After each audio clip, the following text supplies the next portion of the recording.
एक शेर सी पंजाबी दा दिल करदा है उत्थे जावां धूड़ां दे सुरमे पावां। भाई दी मराद सी कि पाकिस्तान दे विच मैं जावां ते उत्थे जाके मैं वो जिहड़ा मिट्टी घटा है जिहड़ा इत्थे नहीं मिलदा वो मैं जाके अपनी अखां 'च पावां। उन्हां नूं इन्ना प्यार सी पंजाब दे नाल ते पंजाबी ज़बान दे नाल। मैं वो गल कर रहा कि 1985 की गल है, मैं DDR तो इस जर्मनी अगस्त के विच आया तो स्टेशन के उत्ते मैं फ्रैंकफर्ट खड़ा सा तो मैं भाजन नज़र आए। मैं सलाम अलैकुम की भाजन तो भाई ने पूछा कितों आया। मैं सियालकोट भाईजान तो मैं DDR तो आया।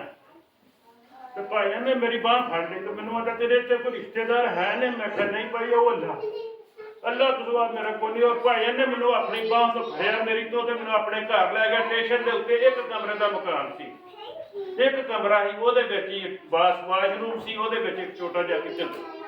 उस भाईजान ने जनाब मेरी खिदमत की, मैंने रोटी खवाई। मैनू अज भी वो रोटी मेरे जहन के अज मैं इस कुनबे के मेरे अपने कुनबे के 13 अफराद मौजूद ने, मेरी बीवी, मेरे बच्चे, मेरे नवासियां नवासे। उस वक्त मैं कला हाँ, अज मैं 13 अफराद का मैं कफील हाँ अल्लाह के फजल नाल। और दूसरी नंबर की गल यह कि जदों मैं भाजन को आया तो भाजन मजदूरी तो भाजन ने मैनू एक फुलों की टोकरी एक लैके दी कि लै सोने जिते होटल की बत्ती बलती है उत्थे अंदर बढ़ती तो जाके 3 रुपए का एक फुल बेचना। मैं आख्या ठीक है भाई।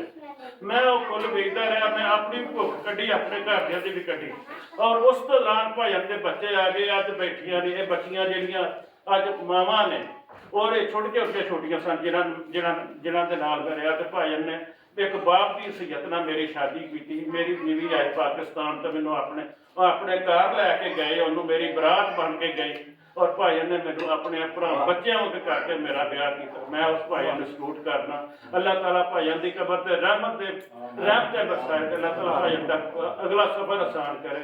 भाजन जिंदाबाद, खैलत साहब जिंदाबाद। अल्लाह ताला और जनता के घर खोले। गुलजार नाम है पाकिस्तान जिंदाबाद।